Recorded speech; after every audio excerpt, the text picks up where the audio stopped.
Je vais maintenant vous présenter la conjoncture de la filière volaille de chair. En cette fin d'année 2021, la filière volaille de chair est toujours soumise à un effet cumulatif de trois facteurs qui influent sur les marchés depuis plusieurs mois maintenant. Les mesures de restriction et de réouverture liées à la pandémie de Covid-19 continuent de perturber les équilibres. À ceci s'ajoute l'influenza aviaire qui fait sa réapparition cet automne. Enfin, la hausse des indices du coût de l'aliment et de l'énergie vient rogner les marges des acteurs du secteur.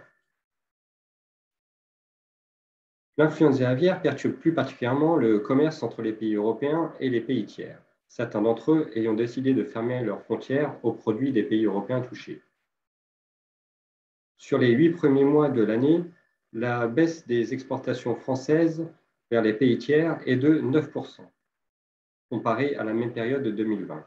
Les exportations françaises sont pénalisées par des exportations particulièrement en baisse vers l'Asie et notamment vers les Philippines et Hong Kong. La destination d'Arabie Saoudite est aussi en baisse aux alentours de 7%, tandis que les exportations progressent vers l'Afrique subsaharienne. Ces volumes non exportés vers les pays tiers ont été redirigés vers les Pays-Bas. Ces flux concernent principalement des découpes de dos, ailes et coups à faible valeur. Au total, vers l'Union européenne, les envois sont en hausse de 33% en volume, donc notamment vers les Pays-Bas, mais aussi vers l'Allemagne, où les augmentations d'exportation ont été de 36%.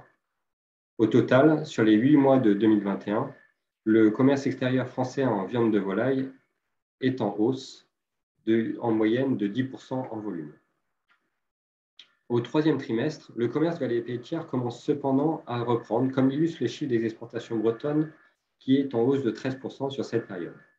Si les volumes sont toujours très réduits vers les pays asiatiques, notre principal client, l'Arabie Saoudite, est aux achats sur cette période, contrairement aux périodes précédentes. L'épidémie d'influenza aviaire reste cependant toujours une menace bien présente, puisque la France métropolitaine vient d'être placée en risque élevé au regard de la progression de l'influenza aviaire en Europe. La claustration des volailles ou la mise en place d'un filet est devenue obligatoire. Du côté des importations, celles-ci ont progressé de 14% en volume sur les 8 premiers mois de 2021 par rapport à 2020, grâce à la réouverture progressive de la RHD. Cependant, pour la première fois depuis mars, les importations depuis la Pologne, par exemple, marquent un ralentissement sur les mois de juillet et août. Mais sur le cumul des 8 mois, elles sont en hausse de 13% par rapport à 2020.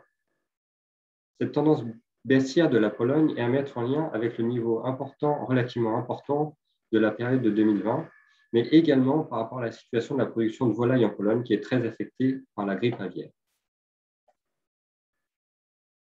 Toutes volailles confondues, les abattages reculent de 3,7% en Union européenne sur les 8 premiers mois de 2021 par rapport à 2020. Toutes les espèces sont concernées. La dinde est à moins 7%, le canard à moins 1% et le poulet est aussi en baisse à moins 3%. Les abattages de poulet reculent notamment en Pologne, particulièrement touchée par la grippe aviaire, comme je viens de le dire, mais aussi aux Pays-Bas.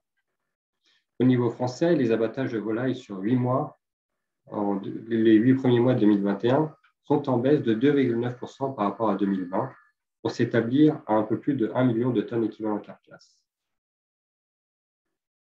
Là aussi, cette baisse s'explique du fait de la crise sanitaire et de l'influenza aviaire du début d'année. Au niveau breton, la baisse des abattages est un peu plus forte qu'au niveau français, du fait du positionnement de la région sur la production de la dinde. Sur la période, les abattages baissent de 4,1%, avec cependant une stabilisation des volumes observés en août. La Bretagne est très orientée vers la RHD et a donc dû sans doute profiter de la réouverture progressive de la restauration. La situation de la dinde est particulièrement critique en Bretagne.